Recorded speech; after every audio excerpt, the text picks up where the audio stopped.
Assalamualaikum warahmatullahi wabarakatuh. Sobat Jazirah, rahimakumullah. Bagaimana kabarnya? Semoga kalian semua senantiasa dalam lindungan Allah dan senantiasa diberikan rizki yang barokah. Amin ya rabbal alamin. Tidak seperti biasa, hari itu Baginda tiba-tiba ingin menyamar menjadi rakyat biasa. Beliau ingin menyaksikan kehidupan di luar istana tanpa sepengetahuan siapapun agar lebih leluasa bergerak. Baginda mulai keluar istana dengan pakaian yang amat sederhana, layaknya seperti rakyat jelata. Di sebuah perkampungan, beliau melihat beberapa orang berkumpul. Setelah Baginda mendekat, ternyata seorang ulama sedang menyampaikan kuliah tentang alam barzah. Tiba-tiba, ada seorang yang datang dan bergabung di situ. Ia bertanya kepada ulama itu, "Kami menyaksikan orang kafir pada suatu waktu dan mengintip kuburnya. Tetapi kami tiada mendengar mereka berteriak dan tidak pula melihat penyiksaan-penyiksaan yang katanya sedang dialaminya. Maka bagaimana cara membenarkan sesuatu yang tidak sesuai dengan yang dilihat oleh mata?" Ulama itu berpikir sejenak kemudian berkata, "Untuk mengetahui yang demikian, harus dengan panca indera yang lain. Ingatkah kamu dengan orang yang sedang tidur? Dia kadangkala bermimpi dalam tidurnya digigit ular, diganggu, dan sebagainya. Ia juga merasa sakit dan takut ketika itu, bahkan memekik dan keringat bercucuran pada keningnya. Ia merasakan hal semacam itu seperti ketika tidak tidur. Sedangkan engkau yang duduk di dekatnya menyaksikan keadaannya seolah-olah tidak ada apa-apa. Padahal, apa yang dilihat serta dialaminya adalah dikelilingi ular-ular. Maka jika masalah mimpi yang remeh saja sudah tidak mampu mata lahir melihatnya, mungkinkah engkau bisa melihat apa yang terjadi di alam barzah?" Baginda Raja terkesan dengan penjelasan ulama itu. Baginda masih ikut mendengarkan kuliah itu. Kini ulama itu melanjutkan kuliahnya tentang alam akhirat. Dikatakan bahwa di surga tersedia hal-hal yang amat disukai nafsu, termasuk benda-benda. Salah satu benda-benda itu adalah mahkota yang amat luar biasa indahnya. Tak ada yang lebih indah dari barang-barang di surga, karena barang-barang itu tercipta dari cahaya. Saking indahnya, maka satu mahkota jauh lebih bagus dari dunia dan isinya. Baginda pun makin terkesan. Kemudian beliau pulang kembali ke istana. Baginda sudah tidak sabar ingin menguji kemampuan Abu Nawas. Abu Nawas dipanggil untuk menghadap Baginda. Kemudian Baginda berkata, "Aku menginginkan engkau sekarang juga berangkat ke surga. Kemudian bawakan aku sebuah mahkota surga yang katanya tercipta dari cahaya itu. Apakah engkau sanggup, Abu Nawas?" "Sanggup, Paduka yang mulia," kata Abu Nawas, langsung menyanggupi tugas yang mustahil dilaksanakan itu. "Tetapi Baginda harus menyanggupi pula satu syarat yang akan hamba ajukan." "Sebutkan syarat itu," kata Baginda Raja. "Hamba mohon Baginda menyediakan pintu agar hamba bisa memasukinya." "Pintu apa?" tanya Baginda belum mengerti. "Pintu alam akhirat," jawab Abu Nawas. "Apa itu?" tanya Baginda ingin tahu. "Kiamat, wahai Paduka. Masing-masing alam mempunyai pintu. Pintu alam dunia adalah liang peranakan ibu. Pintu alam barzah adalah kematian. Dan pintu alam akhirat adalah kiamat. Surga berada di alam akhirat. Bila Baginda masih tetap menghendaki hamba mengambil sebuah mahkota di surga, maka dunia harus kiamat terlebih dahulu." Mendengar penjelasan Abu Nawas, Baginda Raja terdiam. Di sela-sela kebingungannya, Abu Nawas bertanya lagi, "Masihkah Baginda menginginkan mahkota dari surga?" Baginda Raja tidak menjawab. Beliau diam 1000 bahasa. Sejenak kemudian, Abu Nawas mohon diri karena Abu Nawas sudah tahu jawabannya.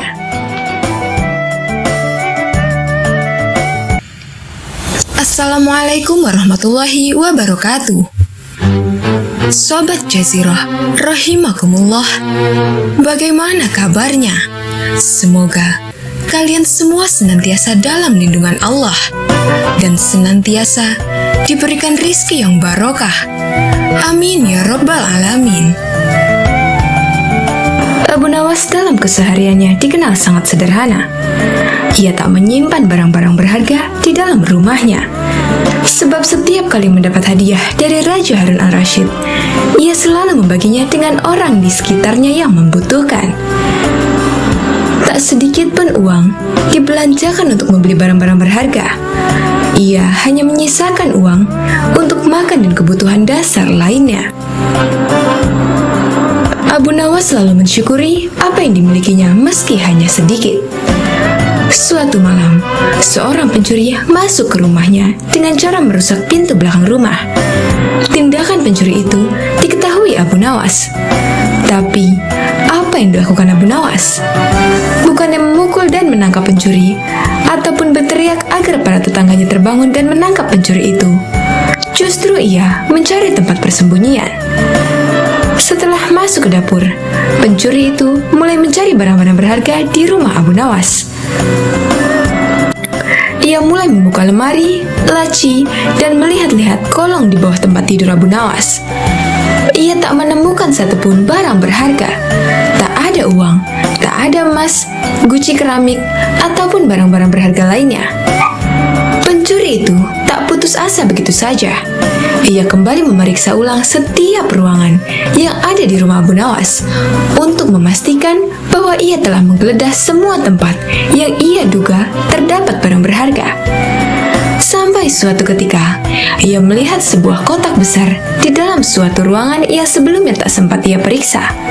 Pencuri itu langsung membayangkan di kotak itulah barang-barang berharga disimpan. Dengan hati-hati pencuri itu membuka kotak tersebut. Tapi betapa kagetnya dia ketika yang ada di dalam kotak itu adalah Abu Nawas yang tak lain si pemilik rumah. Abu Nawas pun ikut terkaget-kaget.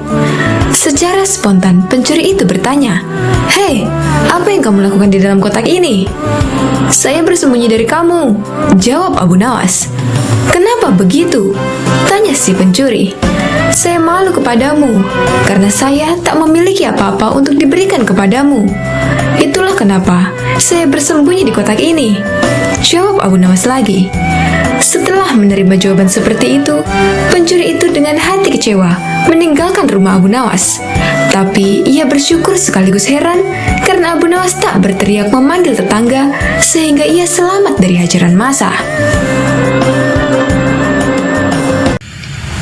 Assalamualaikum warahmatullahi wabarakatuh.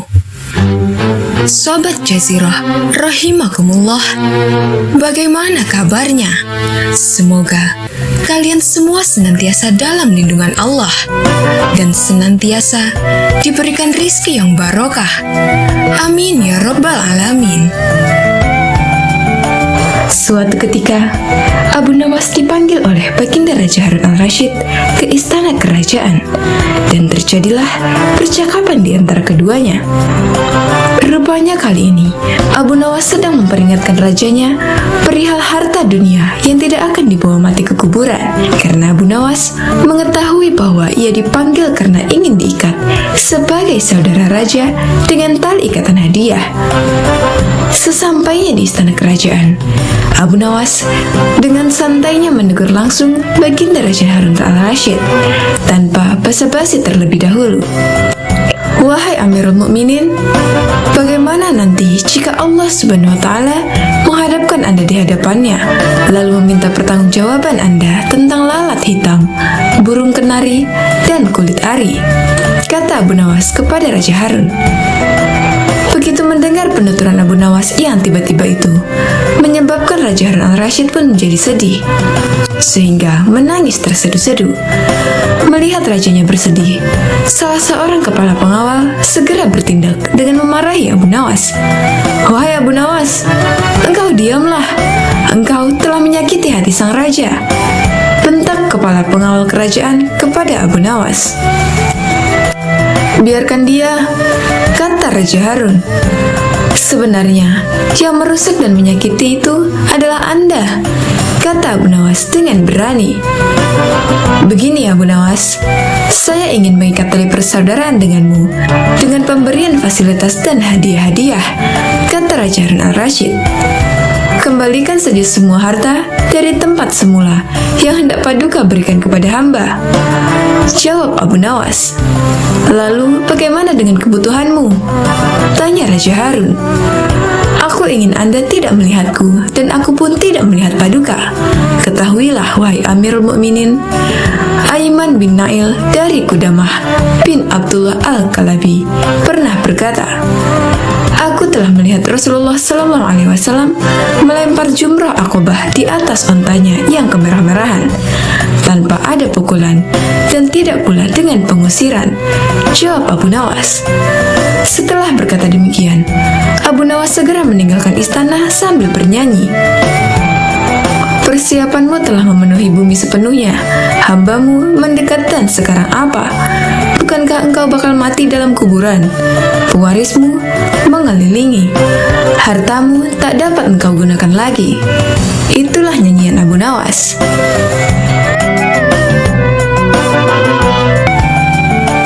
Secara tak terduga, pangeran yang menjadi putra mahkota jatuh sakit. Sudah banyak tabib yang didatangkan untuk memeriksa dan mengobati sang pangeran, tapi tak seorang pun mampu menyembuhkannya. Akhirnya raja mengadakan sayembara. Sayembara boleh diikuti oleh rakyat dari semua lapisan, tak terkecuali oleh para penduduk negeri tetangga. Sayembara yang menyediakan hadiah menggiurkan itu dalam waktu beberapa hari berhasil menyerap ratusan peserta. Namun, tak satu pun dari mereka berhasil mengobati penyakit sang pangeran. Akhirnya sebagai sahabat dekat, Abu Nawas menawarkan jasa untuk menolong sang putra mahkota. Baginda Raja Harun al-Rasyid menerima usul itu dengan penuh harap. Abu Nawas sadar bahwa dirinya bukanlah tabib. Maka dari itu, dia tak membawa peralatan apapun. Para tabib yang ada di istana tercengang melihat Abu Nawas yang datang tanpa peralatan yang mungkin diperlukan. Mereka berpikir, mungkinkah orang macam Abu Nawas bisa mengobati penyakit sang pangeran? Sedangkan para tabib terkenal dengan peralatan yang lengkap saja tak sanggup mengobatinya. Bahkan penyakitnya sama sekali tak terlacak. Abu Nawas merasa bahwa seluruh perhatian tertuju padanya. Namun Abu Nawas tak begitu memperdulikannya. Abu Nawas dipersilakan memasuki kamar pangeran yang sedang terbaring. Dia menghampiri sang pangeran dan duduk di sisinya. Setelah Abu Nawas dan sang pangeran saling pandang, Abu Nawas berkata, saya membutuhkan seorang tua yang di masa mudanya sering mengembara ke pelosok negeri. Orang tua yang diinginkan Abu Nawas segera didatangkan. Sebutkan satu persatu nama-nama desa di daerah selatan, perintah Abu Nawas kepada orang tua itu. Ketika orang tua itu menyebutkan nama-nama desa bagian selatan, Abu Nawas menempelkan telinganya ke dada sang pangeran. Kemudian Abu Nawas memerintahkan agar menyebutkan bagian utara, barat, dan timur. Setelah semua bagian negeri disebutkan, Abu Nawas mohon agar diizinkan mengunjungi sebuah desa di sebelah utara. Raja pun merasa heran. Engkau kuundang ke sini bukan untuk bertamasya, Abu Nawas. Hamba tak bermaksud berlibur yang mulia, kata Abu Nawas. Tetapi aku belum paham, kata Raja. Maafkan hamba, Paduka yang mulia. Kurang bijaksana rasanya bila hamba jelaskan sekarang, kata Abu Nawas. Abu Nawas pergi selama 2 hari. Sekembali dari desa itu, Abu Nawas menemui sang pangeran dan membisikkan sesuatu. Kemudian menempelkan telinganya ke dada sang pangeran. Lalu Abu Nawas menghadap baginda raja. Apakah yang mulia masih menginginkan sang pangeran tetap hidup? Tanya Abu Nawas. Apa maksudmu? Raja balas bertanya. Sang pangeran sedang jatuh cinta pada seorang gadis desa di sebelah utara negeri ini, kata Abu Nawas menjelaskan. Bagaimana kau tahu? Ketika nama-nama desa di seluruh negeri disebutkan, tiba-tiba degup jantungnya bertambah keras ketika mendengarkan nama sebuah desa di bagian utara negeri ini, dan sang pangeran tak berani mengutarakannya kepada baginda. Lalu apa yang harus aku lakukan, Abu Nawas? Tanya Raja. Mengawinkan pangeran dengan gadis desa itu. Kalau tidak, tawar raja ragu-ragu. Cinta itu buta, Baginda. Bila kita tak berusaha mengobati kebutaannya, maka dia akan mati. Rupanya saran Abu Nawas tak bisa ditolak. Sang pangeran adalah putra satu-satunya yang merupakan pewaris tunggal kerajaan. Abu Nawas benar. Begitu mendengar persetujuan sang raja, sang pangeran berangsur-angsur pulih. Sebagai tanda terima kasih, raja memberikan Abu Nawas sebuah cincin permata yang amat indah. Suatu hari, Baginda Raja Harun al-Rashid memerintahkan dua pengawalnya untuk menjemput Abu Nawas di rumahnya agar segera datang ke istana. Sesampainya Abu Nawas di istana, Baginda Raja Harun al-Rashid kemudian berkata, "Hai Abu Nawas, sekarang juga kamu harus dapat mempersembahkan kepadaku seekor harimau berjenggot. Jika gagal, aku akan membunuhmu." Kata-kata itu merupakan perintah sultan yang diucapkan dengan penuh tegas dan kegeraman.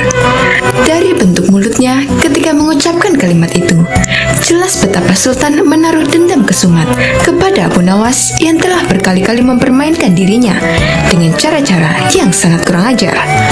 Perintah itu merupakan cara Baginda untuk dapat membunuh Abu Nawas.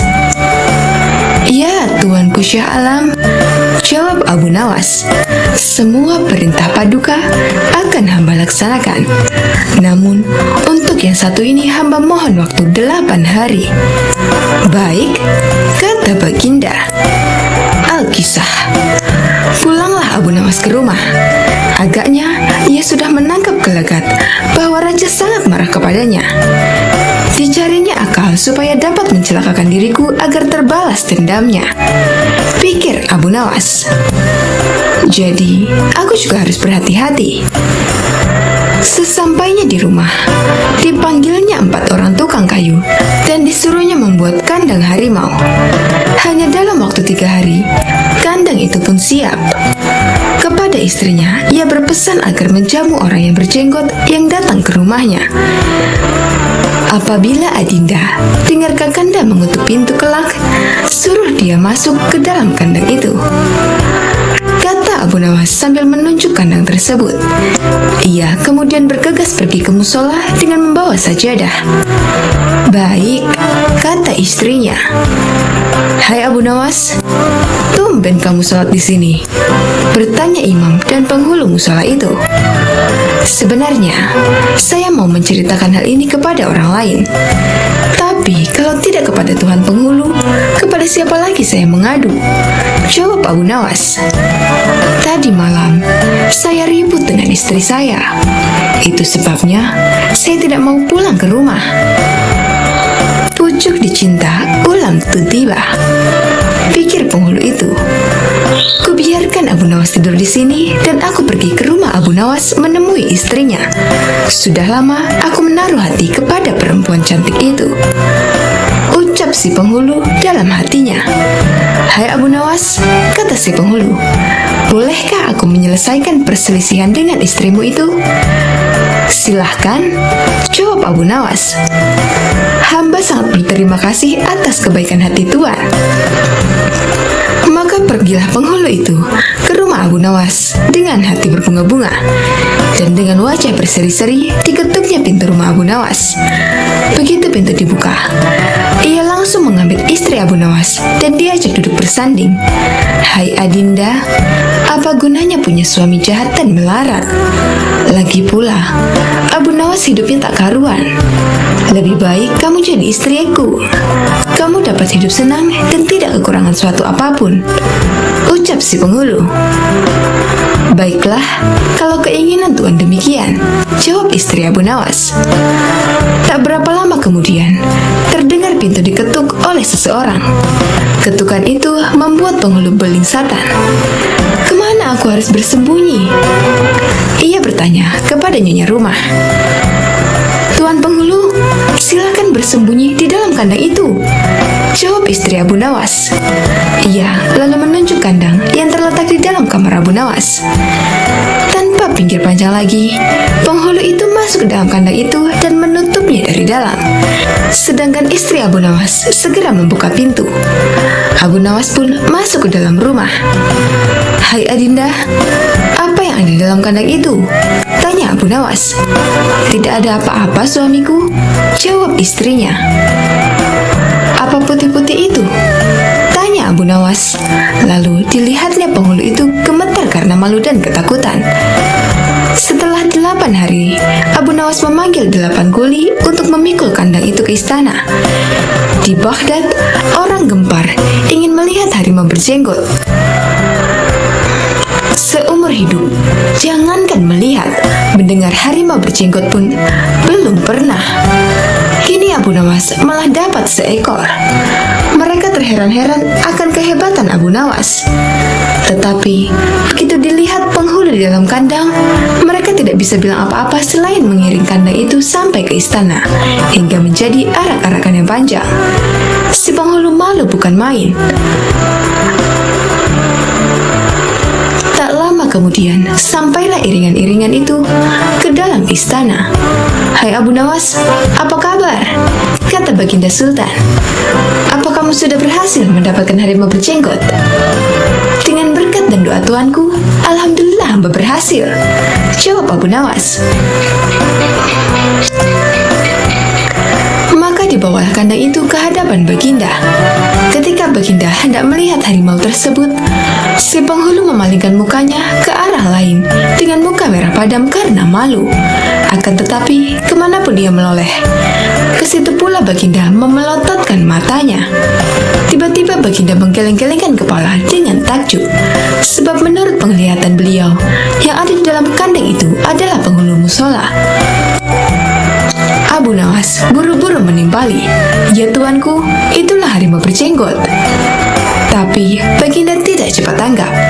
Beliau termenung sesaat. Kenapa penghulu dikatakan harimau berjenggot? Tiba-tiba Baginda bergoyang ke kiri dan ke kanan, seperti orang berdoa. Oh penghulu, perlukah hamba memberitahukan kenapa hamba dapat menangkap harimau berjenggot ini di rumah hamba sendiri? Kata Abu Nawas. Iya, ujar Baginda sambil menoleh ke kandang itu dengan mata berapi-api. Kemudian, Abu Nawas menjelaskan apa yang sebenarnya terjadi. Ya, aku maklum sudah, kata Baginda. Bukan main murka Baginda kepada penghulu itu, sebab ia yang sangat semestinya menegakkan hukum, ia pula yang melanggarnya. Ia telah berkhianat. Baginda segera memerintahkan punggawa mengeluarkan penghulu dari kandang dan diarak keliling pasar setelah sebelumnya dicukur segi 4, agar diketahui oleh seluruh rakyat betapa aibnya orang yang berkhianat.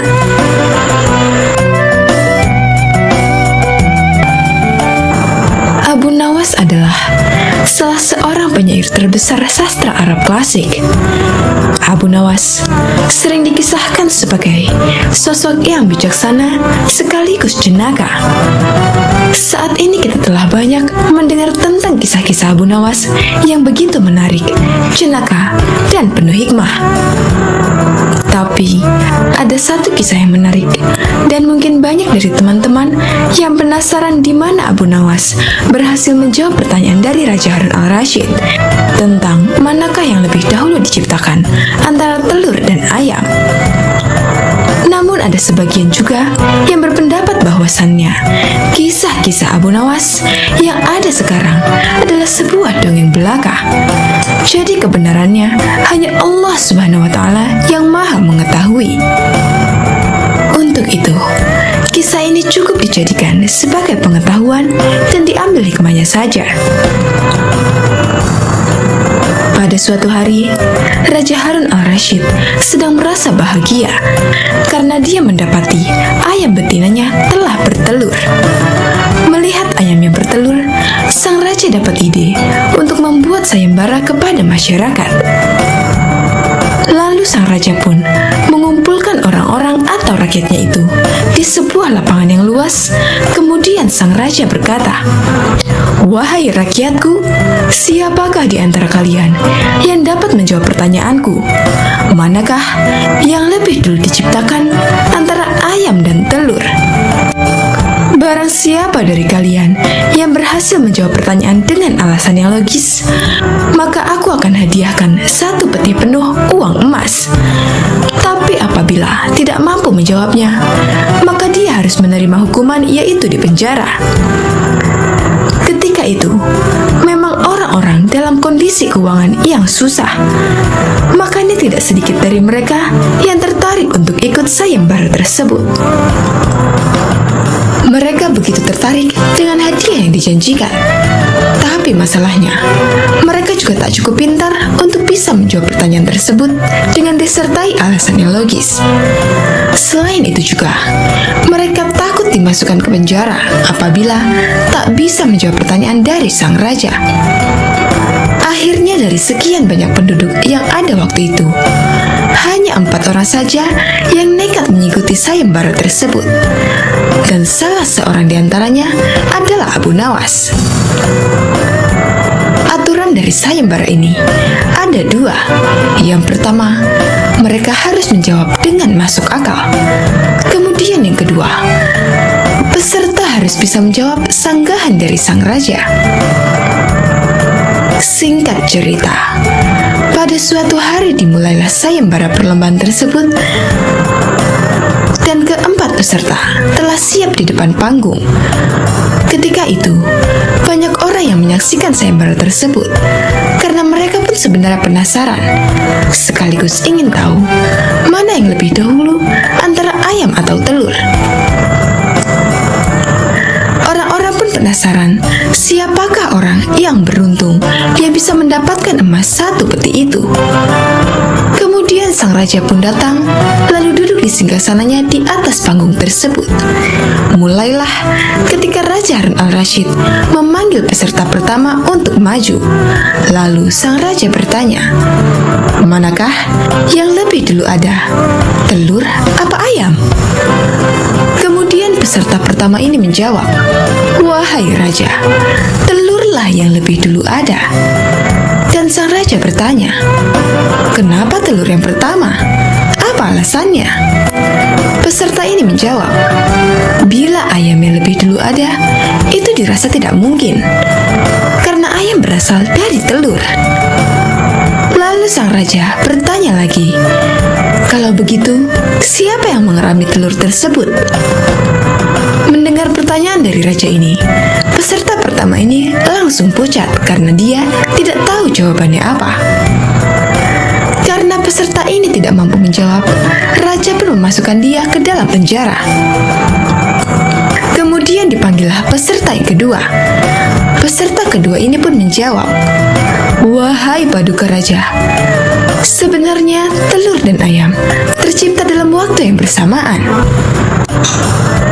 Mungkin peserta kedua ini cari aman, biar dia tidak dimasukkan ke penjara seperti peserta pertama. Lalu sang raja pun bertanya, bagaimana bisa bersamaan? Peserta kedua pun menjelaskan, bila ayam lebih dulu, itu tentu tidak mungkin, karena ayam berasal dari telur. Dan bila telur lebih dulu, itu juga dirasa tidak mungkin, karena telur tidak bisa menetas tanpa dierami. Raja pun mengangguk-angguk, kemudian bertanya lagi, bukankah ayam betina bisa bertelur tanpa ayam jantan? Peserta kedua ini pun langsung kebingungan dan tak bisa menjawab sanggahan dari raja. Maka peserta kedua ini dijebloskan ke penjara. Dan tibalah giliran peserta yang ketiga. Dia berkata, wahai yang mulia, sebenarnya ayamlah yang diciptakan lebih dulu daripada telur. Kemudian sang raja berkata, jika itu pendapatmu, coba jelaskan kenapa bisa demikian. Peserta ketiga menjelaskan, menurut hamba, yang pertama diciptakan adalah ayam betina. Raja pun bertanya lagi, lalu bagaimana bisa ayam betina bisa beranak pinak seperti sekarang, sedangkan ayam jantan saja tidak ada pada awalnya? Dan peserta yang ketiga ini pun menjelaskan, ayam betina bisa bertelur tanpa ayam jantan. Kemudian telur itu dirami sendiri, lalu menetas, dan jadi anak ayam jantan. Dan anak ayam itu, ketika menjadi ayam jantan dewasa, maka dia mengawini induknya sendiri. Mendengar alasan peserta ketiga ini, sang raja pun kembali menanyakan sesuatu. Bagaimana bila ayam betina itu mati sebelum ayam jantan itu mengawininya? Peserta ketiga ini pun akhirnya tak bisa menjawab sanggahan sang raja, dan dia pun dimasukkan ke penjara juga. Akhirnya, tinggal peserta yang terakhir, yaitu Abu Nawas. Dengan sangat yakin, Abu Nawas menjawab, "Wahai yang mulia, yang pasti adalah telur dulu, baru kemudian ayam." Raja pun bertanya, "Coba jelaskan secara logis, bagaimana bisa telur yang lebih dahulu dibandingkan ayam?" Dengan santai Abu Nawas berkata, "Karena ayam bisa mengenal telur, sedangkan telur tidak bisa mengenal ayam." Mendengar alasan dari Abu Nawas itu, raja sempat terdiam agak lama, dan ternyata sang raja kali ini tidak bisa menyangka alasan Abu Nawas. Penonton pun bersorak kegirangan, maka Abu Nawaslah yang berhak mendapatkan uang emas 1 peti itu. Ada juga beberapa pendapat yang mengatakan tentang jawaban Abu Nawas tadi, yang katanya telur dulu daripada ayam itu hanyalah sebagai satir saja, supaya Raja Harun al-Rasyid tidak bisa membantah lagi. Maka dari itu, Abu Nawas menempatkan dirinya di paling akhir, seperti kisah tersebut. Abu Nawas menjadi peserta keempat, dimaksudkan sebagai taktik supaya Abu Nawas bisa memperhatikan terlebih dahulu 3 peserta lainnya, sehingga dia bisa mendapat jawaban yang cerdas seperti kisah tersebut. Jadi, di kisah tadi, Abu Nawas berkata, telur yang lebih dahulu ada dibandingkan ayam. Namun, jika dilihat dari sisi lain, mengatakan bahwasannya ayamlah yang lebih dulu ada. Abu Nawas adalah seorang ulama besar yang terkenal dengan kecerdasannya dan dipercaya sebagai wali Allah. Di suatu hari, Baginda Raja Harun al-Rasyid merasakan sakit di seluruh anggota badannya. Bahkan, untuk berjalan saja terasa berat. Akhirnya Baginda Raja memanggil tabib istana untuk mengobatinya.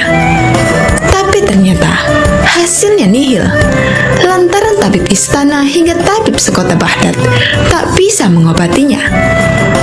Akhirnya, Raja Harun al-Rasyid membuat sayembara untuk para tabib agar bisa menyembuhkan penyakitnya.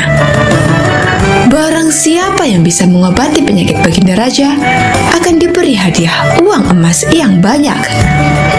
Sayembara tersebut pun menyebar di seluruh kota. Banyak para tabib yang akhirnya ikut mengadu nasib untuk mengobati Baginda Raja.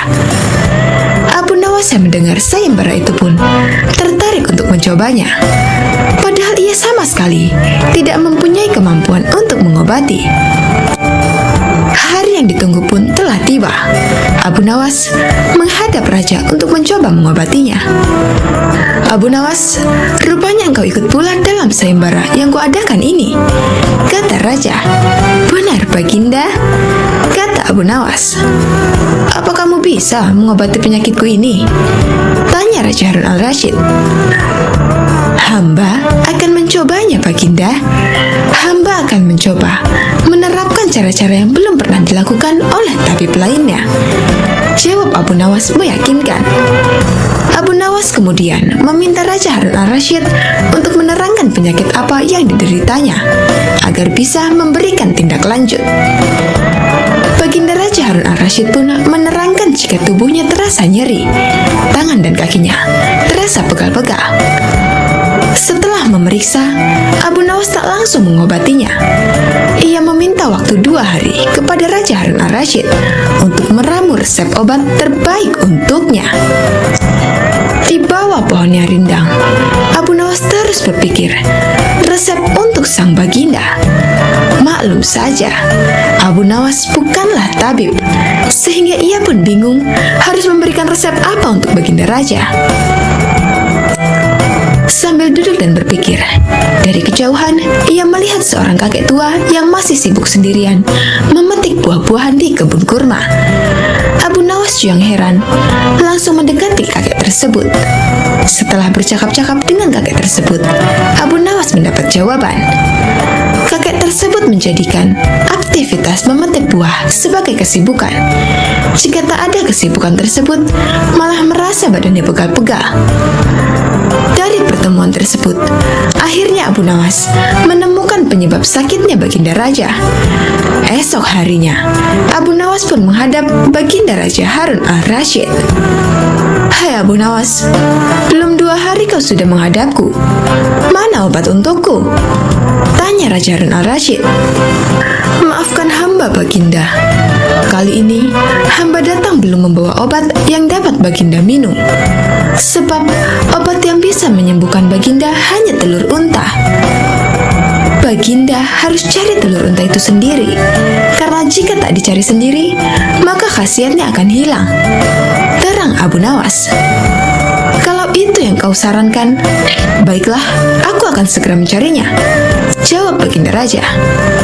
Dengan sekuat tenaga, Raja Harun al-Rasyid mencoba mencari telur unta di pasar. Para pedagang pun terheran, bukankah unta itu beranak bukan bertelur? Tapi mereka tak berani mengatakan hal itu sebab yang mencari adalah Baginda Raja. Setelah berkeliling kota dan tak menemukan satupun penjual telur unta, Harun al-Rasyid bertemu nenek tua yang menjelaskan jika unta tak bertelur tapi beranak. Baginda Raja lantas tersadar jika ia baru dibohongi oleh Abu Nawas. Sampai di istana, Raja Harun al-Rasyid merasa kelelahan setelah perjuangannya mencari telur unta dengan berjalan kaki. Baginda Raja pun akhirnya tertidur pulas karena kelelahan. Esok harinya, Baginda Raja tampak segar bugar, dan anehnya sakit yang diderita hilang begitu saja. Ia lalu menyuruh para pengawal untuk meminta Abu Nawas segera menghadapnya. Tak lama kemudian, Abu Nawas pun menghadap. "Bagaimana Baginda? Apakah Baginda telah menemukan telur unta yang hamba ajukan?" tanya Abu Nawas setelah memberikan salam kedatangan. "Rupanya, engkau telah mempermainkanku ya?" jawab Baginda. "Apa yang Baginda maksud?" tanya Abu Nawas. "Engkau menyuruhku mencari telur unta, padahal unta tak bertelur, melainkan beranak," terang Raja Harun al-Rasyid. Abu Nawas kemudian menceritakan pertemuannya dengan kakek tua, hingga ia memperoleh hikmah bahwa anggota badan yang tak pernah digerakkan akan membuat orang sakit. Pengalaman itulah yang ingin diterapkan Abu Nawas kepada Bagindanya, supaya Baginda Raja tidak hanya memerintah tetapi juga bergerak. Tentu saja Baginda tidak akan menemukan telur unta, sebab tidak akan mungkin ada unta yang bertelur. Tapi, bukankah Baginda sekarang sudah merasa lebih enakan? Tanya Abu Nawas setelah memberikan penjelasan. "Benar, apa yang kau katakan itu benar Abu Nawas," jawab Raja yang tak lagi marah mendengar jawaban Abu Nawas. "Bahkan aku semalam dapat tidur dengan pulas sekali," lanjut Baginda Raja. "Kalau begitu, betul jika ada pepatah yang mengatakan, tidak ada kelezatan kecuali setelah kepayahan," sahut Abu Nawas. Mendengar hal itu, Raja Harun al-Rasyid pun tertawa dan geleng-geleng kepala atas kecerdikan Abu Nawas.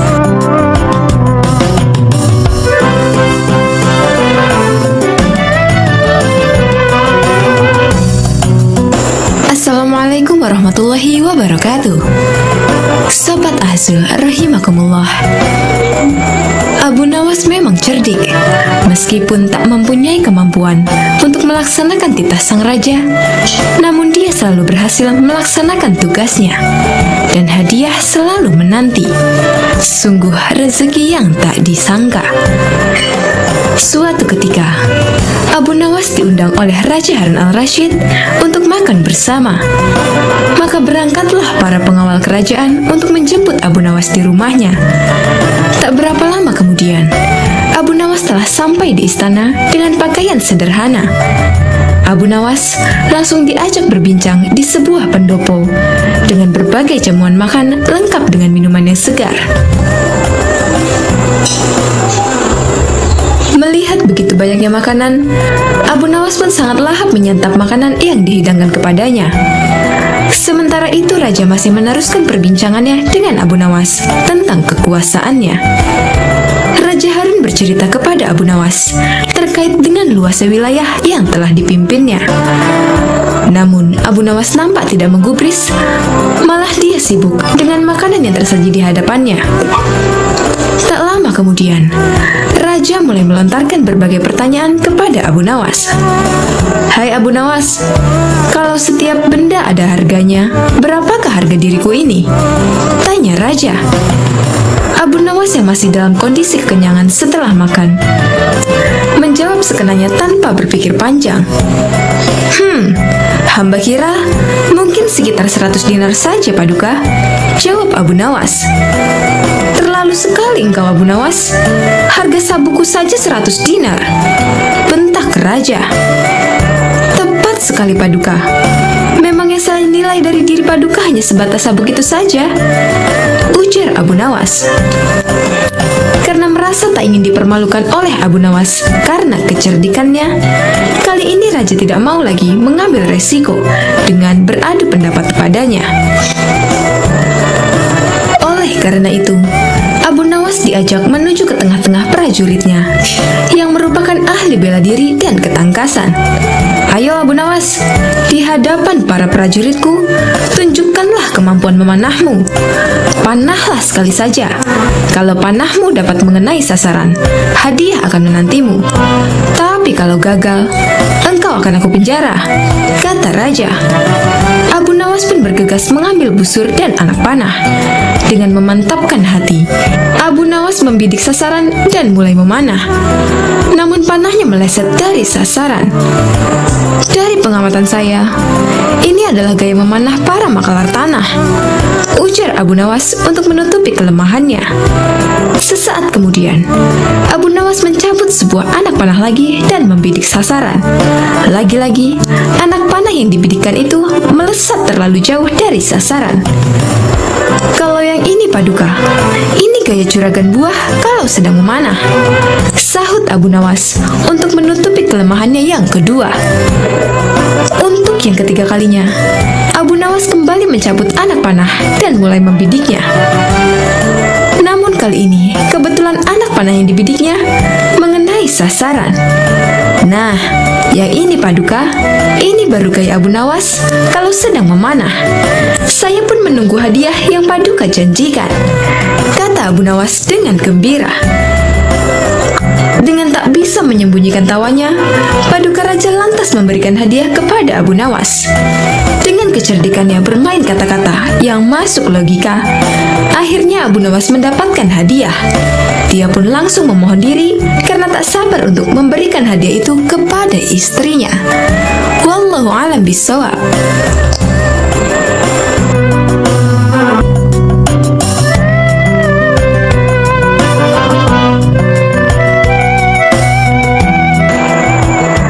Berbagai macam cerita lucu dari Abu Nawas yang sering diceritakan ulang. Salah satunya adalah tentang berpuasa. Seperti dalam kisah kocak lainnya tentang sang pujangga, ada saja akal cerdik yang ia lakukan. Kali ini, dirinya yang tengah berpuasa hendak dikerjai oleh dua sahabatnya yang tidak berpuasa. Kira-kira akal seperti apakah yang ia lakukan untuk menghadapi kedua sahabatnya itu? Daripada penasaran, langsung saja kita simak cerita lucu Abu Nawas tentang berpuasa. Alkisah. Pada suatu siang di bulan Ramadan, rumah Abu Nawas dikunjungi oleh kedua sahabatnya. Layaknya umat Islam lain, ia juga berpuasa. Namun tidak begitu dengan kedua temannya. Kedua sahabatnya itu datang ke rumah sang pujangga dengan tujuan untuk bersekongkol mengerjainya. "Assalamualaikum," ucap kedua sahabat nyaris bersamaan. "Abu Nawas, mengapa kamu di rumah saja? Ayo kita ngabuburit." Tanpa berpikir apa-apa, Abu Nawas mengiyakan ajakan mereka untuk mengisi waktu sembari menunggu berbuka puasa. Namun, siapa sangka kedua temannya itu justru mengajaknya pergi ke sebuah tempat makan. Karena kebaikan hatinya, sang pujangga Arab itu tidak protes sama sekali. Ia ikut saja masuk ke dalam tempat makan tersebut. Meskipun begitu, karena tengah berpuasa, ia bertekad tidak akan ikut makan. Untungnya, kedua temannya itu membeli makan untuk dibawa pulang, bukan makan di tempat. Rupanya, kedua temanku ini sangat menghormatiku yang sedang berpuasa. Meskipun tidak berpuasa, tapi mereka tidak makan langsung di tempat makan itu, melainkan membawa makanannya pulang, pikir Abu Nawas. Setelah selesai membeli makanan, mereka bertiga menuju ke rumah salah seorang sahabat. Kebetulan saja, ketika sampai di sana, azan maghrib baru saja berkumandang. "Wah, sudah waktunya berbuka puasa," ucap Abu Nawas. "Batalkan saja dahulu puasamu dengan minum," ucap salah satu temannya. Sang pujangga pun segera minum, kemudian menunggu ditawari makan bersama. "Jangan lupa sholat dulu," ucap temannya yang lain. "Nanti kamu ketinggalan jatah waktu sholat maghrib." "Benar juga," jawab Abu Nawas. Ia kemudian mengambil air wudhu dan menjalankan ibadah sholat maghrib. Seusai sholat, ia kembali menemui kedua sahabatnya sambil berpikiran, kali ini akhirnya ia bisa makan. "Mengapa kamu tidak mengaji Al-Quran?" tanya temannya. "Mumpung perutmu masih kosong, lebih baik kamu mengaji dahulu. Takutnya nanti kalau sudah kenyang kamu jadi mengantuk." Lama-kelamaan, penyair dari Persia itu merasa jengkel. Ia merasa kalau kedua sahabatnya itu sedang mengerjainya. Meskipun begitu, ia tetap menurut dan mengaji Al-Quran. Kemudian, apakah setelah mengaji, akhirnya ia bisa makan? Tentu saja tidak. "Abu Nawas, sekarang mari kita lompat tidur," ucap salah satu temannya. "Esok pagi yang memiliki mimpi paling indah akan bisa memakan makanan ini." Bukannya mengajak makan, temannya itu justru mengajak lompat tidur. Tentu saja saat itu ia benar-benar sadar kalau ia sedang dikerjai oleh teman-temannya. Meskipun marah, tokoh yang hidup di abad ke-8 ini tetap menyanggupi perlombaan yang tidak masuk akal tersebut. Ia dan kedua sahabatnya tidur malam itu juga. Dan keesokan harinya, setelah bangun tidur, mereka pun kembali berkumpul untuk membicarakan mimpi yang mereka dapatkan semalam. Salah satu dari teman Abu Nawas memulai ceritanya. "Semalam, aku bermimpi sangat indah sekali. Di dalam mimpi itu, aku memiliki rumah mewah, mobil mewah, uang yang banyak, dan pesawat pribadi. Hidupku pokoknya sangat sempurna." Teman yang lain menganggukkan kepalanya beberapa kali ketika mendengar cerita itu. "Mimpimu memang indah, sahabat," ucapnya kemudian. "Tapi egois sekali. Kalau aku semalam justru bermimpi kalau negeriku ini tidak punya hutang. Infrastrukturnya berkembang dengan baik. Jalan-jalannya mulus. Pelabuhan selalu lancar. Ongkos transportasi murah. Dan semua rakyatnya begitu sejahtera. Hingga aku tak bisa menemukan orang yang berhak menerima zakat." Mendengar cerita tentang mimpi tersebut, salah satu sahabat sampai terkagum-kagum. "Mimpimu luar biasa sekali, sahabat," ucap salah satu sahabatnya. "Bagaimana denganmu, Abu Nawas? Apakah mimpimu lebih luar biasa dari sahabat kita ini? Coba ceritakanlah kepada kami, wahai sahabat." Sayangnya, mimpiku hanya biasa saja, ucap sang pujangga memulai ceritanya. Semalam aku bermimpi dengan Nabi Daud alaihi salam. Kalian tentu tahu kan kalau Nabi Daud gemar berpuasa. Beliau seringkali berpuasa sehari, kemudian berbuka sehari setiap waktu. Kedua sahabat itu mengangguk-anggukkan kepalanya. Kemudian, semalam dalam mimpiku, Nabi Daud bertanya kepadaku, "Apakah engkau berpuasa, wahai Abu Nawas?" Tentu saja aku langsung menjawab iya. Kemudian beliau kembali bertanya, "Sudahkah engkau berbuka puasa, wahai Abu Nawas?" Dan aku hanya bisa menjawab belum. Kemudian Nabi Daud alaihissalam menyuruhku segera berbuka puasa. Saat itu juga, aku langsung bangun dari tidur dan mengambil makanan yang sudah kalian belikan kemarin sore. Kontan, kedua sahabat pun hanya bisa saling berpandangan. Salah satu dari mereka kemudian mengecek makanan yang mereka simpan di dalam lemari malam sebelumnya. Benar saja, semua makanan yang mereka simpan kemarin kini telah raib. Berarti semalam sang bujangga sungguh-sungguh memakan makanan itu. Kedua sahabat pun langsung menyesali perbuatan mereka kemarin. Siapa sangka, rupanya mereka tetap kalah cerdik dari akal temannya. Berniat mengerjai, justru akhirnya ganti dikerjai.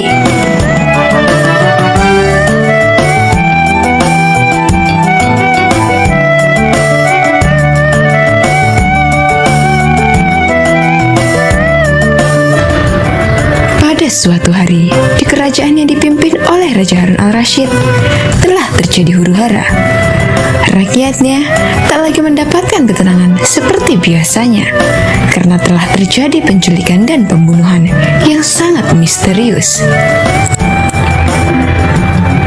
Raja dan para prajuritnya akhirnya mengetahui bahwa huru-hara tersebut bukan datang dari musuh, namun dari dalam istana sendiri yang diotaki oleh para menterinya. Namun Raja sangat kesulitan untuk mencari tahu siapa yang bersekongkol terhadap tindakan penculikan dan pembunuhan tersebut, karena dia melihat bahwa para menterinya semuanya taat kepadanya. Dari itu, dipanggillah Abu Nawas yang dikenal memiliki otak yang cerdas. Akhir-akhir ini aku gelisah, seolah ada seseorang yang hendak mengkudeta kerajaanku. Apa ada yang salah dengan kepemimpinanku? Tanya Raja kepada Abu Nawas. Ampun beribu ampun, Baginda. Apa yang bisa hamba lakukan untuk membantu? Tanya Abu Nawas. Begini wahai Abu Nawas, berilah cara kepadaku untuk menguji kesetiaan para menteriku, kata Raja dengan iming-iming hadiah. Baiklah Paduka, berilah hamba waktu sehari saja agar bisa memikirkan caranya, ujar Abu Nawas sambil beranjak meninggalkan rajanya. Setibanya di rumah, Abu Nawas berpikir keras untuk menemukan cara yang terbaik dan jitu. Karena kelelahan, Abu Nawas akhirnya tertidur dengan lelapnya. Pada keesokan harinya, ketika dia hendak sholat subuh, dia menemukan sorban yang berbau tak sedap. Sorban itu memang telah lama tak dicuci oleh istrinya.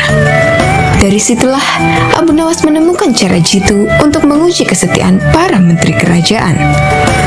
Setelah sholat subuh, Abu Nawas segera bergegas menuju istana kerajaan untuk menghadap Raja Harun al-Rasyid. Abu Nawas meminta Raja untuk bersandiwara seolah telah memiliki sorban yang sakti. Raja Harun setuju dan melakukan apa yang telah diperintahkan oleh Abu Nawas. Setelah itu, maka dikumpulkanlah kelima menterinya untuk menghadap. Di hadapan para menteri itu, Raja mengatakan bahwa ia telah mendapatkan hadiah berupa sorban sakti hasil pemberian dari kerajaan lain. Dan salah satu kesaktian sorban itu adalah bisa menentukan masa depan kerajaan di masa yang akan datang. Wahai para menteriku, bantulah aku untuk menentukan masa depan negeri ini, titah Raja. Bagaimana caranya, wahai Baginda? Tanya salah seorang menteri. Masing-masing dari kalian, coba ciumlah sorban hadiah ini secara bergantian. Apabila berbau wangi, maka kerajaan ini akan abadi. Namun, bila baunya busuk, maka kerajaan ini tak akan lama lagi akan segera runtuh. Jelas raja. Sesuai dengan perintah raja, para menteri satu persatu memasuki ruangan untuk mencium sorban sakti tersebut. Setelah semuanya telah mendapat giliran, maka dikumpulkanlah lagi menteri-menterinya. Bagaimana baunya? Tanya raja. Sorban ini baunya sangat harum. Niscaya kerajaan ini akan abadi, jawab menteri pertama. Menteri kedua dan ketiga menjawab sama dengan menteri pertama. Intinya, mereka berusaha untuk membuat rajanya senang. Giliran menteri keempat dan kelima angkat bicara. Di luar dugaan, menteri keempat dan kelima ini mengatakan bahwa sorban sakti tersebut berbau busuk dan menyengat hidung. Mendengar pernyataan menteri keempat dan kelima itu, raja akhirnya membuka rahasia bahwa sorban yang dikiranya sakti tersebut adalah milik Abu Nawas yang sudah usang dan tak dicuci lama sekali. Bergetarlah badan dari menteri pertama, kedua, dan ketiga. Kini, aku tahu siapa di antara kalian yang telah berkhianat kepadaku. Kalian telah terbukti berbohong, dan kalian pantas untuk masuk penjara, ujar Raja Harun. Menteri pertama, kedua, dan ketiga segera ditangkap dan dimasukkan ke dalam penjara. Kepada menteri keempat dan kelima, Raja Harun memberikan hadiah kepada mereka karena kesetiaan yang telah diberikan.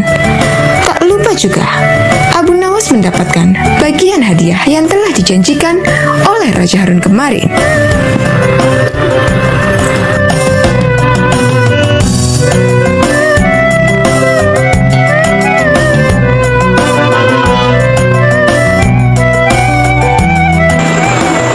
Sewaktu-waktu, kerajaan mengalami krisis ekonomi yang sangat buruk. Karena pendapatan kerajaan yang berasal dari pajak tak mampu memenuhi target yang telah ditetapkan oleh raja. Akibatnya banyak fasilitas umum dan bangunan kerajaan rusak, tak ada biaya untuk memperbaikinya. Kondisi kerajaan yang krisis ini membuat raja geram. Kerajaan telah beberapa kali memenangkan peperangan dan memiliki wilayah yang makin luas. Akan tetapi krisis malah muncul dari pajak. Akhirnya diadakanlah pertemuan, di mana semua punggawa kerajaan hadir dengan membawa berbagai kertas laporan sesuai dengan bidangnya masing-masing. Bahkan ada yang kertas laporannya berserakan di lantai juga. Raja mulai pembicaraan. Bagaimana mungkin kerajaanku ini memiliki infrastruktur yang rusak cukup parah? Kenapa hasil pertanian sangat menurun? Padahal tanah di sini cukup subur untuk bercocok tanam. Semprot sang raja. Semua terdiam oleh bentakan raja tersebut. Pejabat yang hadir tak mampu menjawab pertanyaan sang raja dan hanya menyerahkan setumpukan laporan kerjaan. Karena marah, raja pun akhirnya merobek-robek kertas laporan yang diajukan oleh penggawanya tersebut. Malah, ada yang disuruh untuk memakan kertas itu. Abu Nawas yang juga hadir dalam pertemuan tersebut juga tak mampu berbuat banyak oleh bentakan sang raja. Namun, sesaat kemudian, sang raja memerintahkan Abu Nawas yang telah dipercayanya untuk menggantikan para petugas pajak itu menghitung penerimaan pajak kerajaan. Dalam kondisi tertekan, akhirnya Abu Nawas pun memenuhi perintah baginda raja. Semua penggawa lain terheran-heran dengan ulah Abu Nawas ini. Bagaimana tidak, semuanya sangat tertekan. Abu Nawas malah membawa sepotong roti ke hadapan baginda raja. Apakah dirimu akan menyuapku dengan roti itu, wahai Abu Nawas? Bentak sang raja. Bukan begitu, wahai paduka raja yang mulia. Laporan keuangan yang saya kerjakan semuanya tercatat pada roti ini, jawab Abu Nawas enteng. Apakah maksudmu? Kau jangan mencoba berpura-pura gila di hadapanku, Abu Nawas. Bentak baginda raja dengan kesal. Paduka, usiaku sudah cukup lanjut. Aku tak tak akan kuat makan kertas-kertas laporan yang nantinya Anda sobek dan menyuruhku untuk memakannya. Jadi semua laporan aku pindahkan pada roti ini, jawab Abu Nawas. Sebuah teguran yang sangat halus dari Abu Nawas, agar Baginda Raja lebih bijaksana dalam memimpin kerajaan. Sejak saat itu pula, Baginda Raja tersadar bahwa tindakannya tak benar dan sangat keterlaluan, karena harus menyuruh memakan kertas laporan dari pejabat-pejabatnya. Bersama dengan para cendekiawan kerajaan lain, akhirnya Raja merumuskan perundang-undangan perpajakan yang lebih memihak kepada rakyat.